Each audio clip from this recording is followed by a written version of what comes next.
Thanks for joining us today with another tool for perseverance. This tool is Name It to Tame It.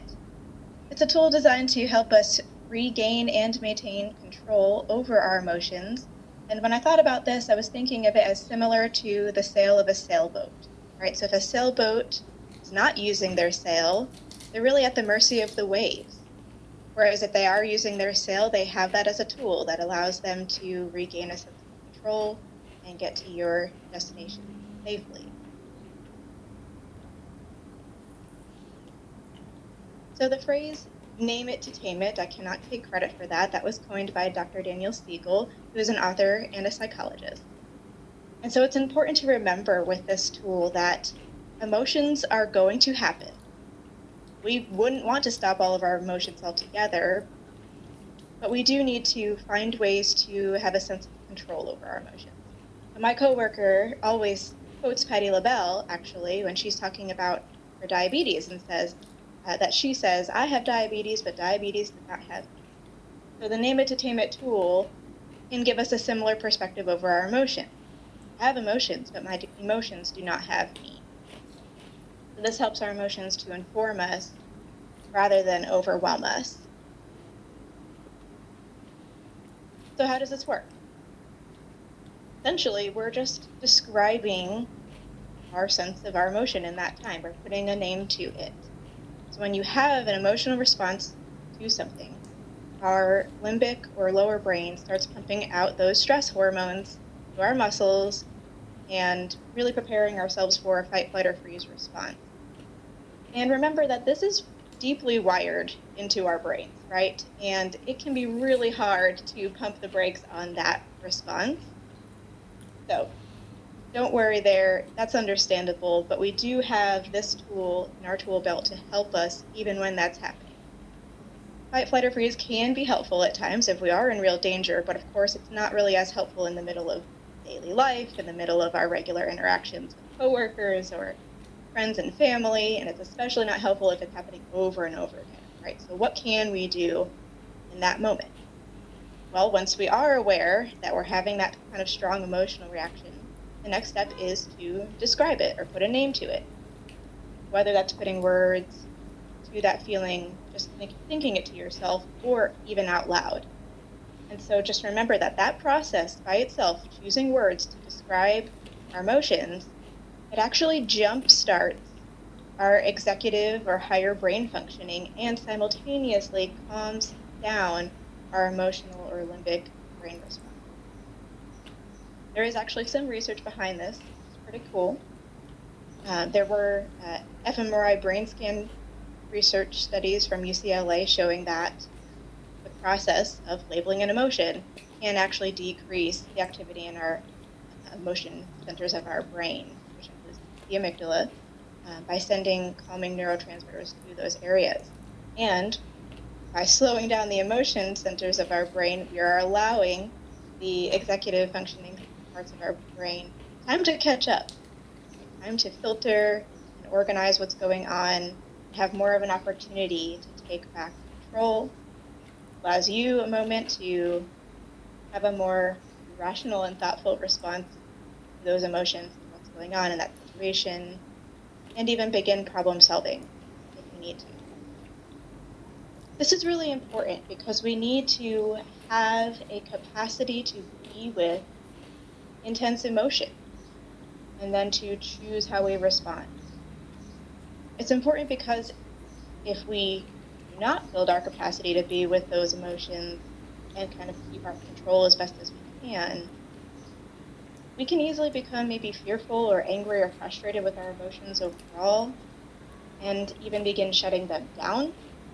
And the unfortunate side effect of that is that sometimes the cost of shutting down our difficult emotions is also possibly shutting down all emotions, including joy, including positivity. So it's really important that we strengthen our awareness of our emotions and where they are in our body and our control of our emotions, such as by using Name It to Tame It.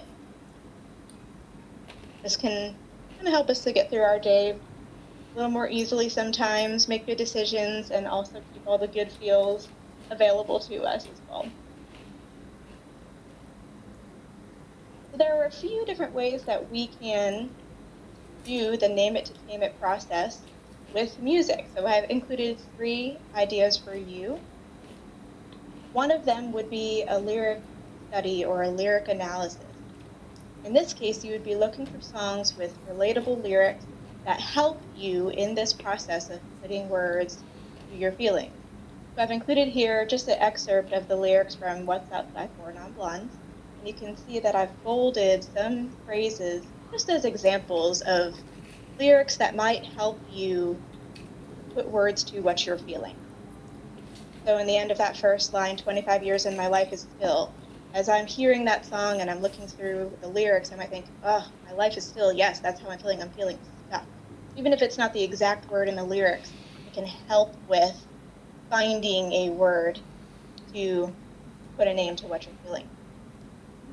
Maybe the phrase hope for a destination might kind of get your wheels turning about, well, yeah, I'm hoping for a destination, but I'm also hoping for blank, something else. Then that kind of validates that you are hoping for something, so that feeling of hope is there in addition to maybe another feeling as well. There's also a few lines in this song that kind of talk about maybe confusion, maybe not sure, even just the title itself, what's going on, wanting to scream at the top of your lungs, right? So that's definitely got some emotion behind it. And it does leave a little bit of wiggle room that you can kind of fill in maybe what your interpretation of that might be. But that's one strategy that you can use where a lyric, called it a lyric study or lyric analysis, might help you in that process of name it to tame it. The next idea that you could try is actually dedicating a song to name and tame that particular feeling. So once again, you're looking for a song that can not only express, but also hold that feeling for you. So this is a way that you can kind of take what's on your mind or what's on your shoulders or on your heart, put it into something else that's going to help it feel a little more manageable.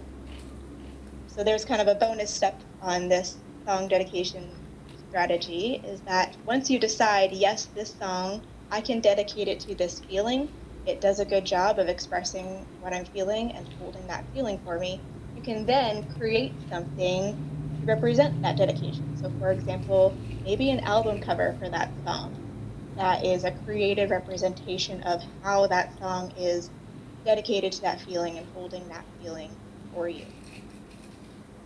And finally, we have blues songwriting. So blues songwriting can be kind of almost like journaling. It doesn't have to be a long endeavor. It can be just a quick in the moment way to express yourself.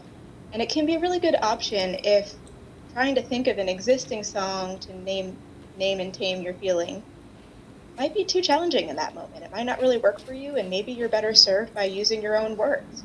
Great. So then the blues songwriting offers a fairly straightforward structure to help organize your feelings and your words.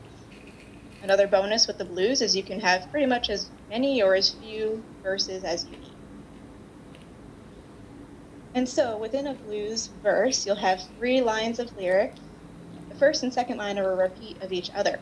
So you have an opportunity to say what's going on. This is kind of a narrative style.